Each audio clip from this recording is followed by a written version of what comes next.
Talk about a man who's winning the storm, not just for himself, but for the whole country. The man who shot Osama Bin Laden. This is so amazing to meet you, Robert.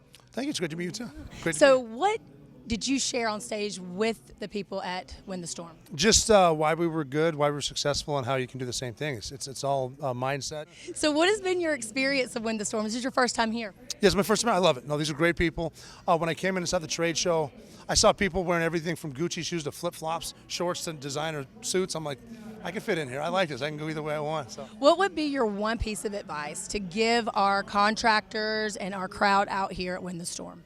One piece of advice is again, get over it. My new motto is we got to proclaim our mind, front toward enemy. Yeah. Just face it. Robert, it was such a pleasure to meet you. Yeah, thank you for all that you've done for us. Yeah, true soldier, true American hero.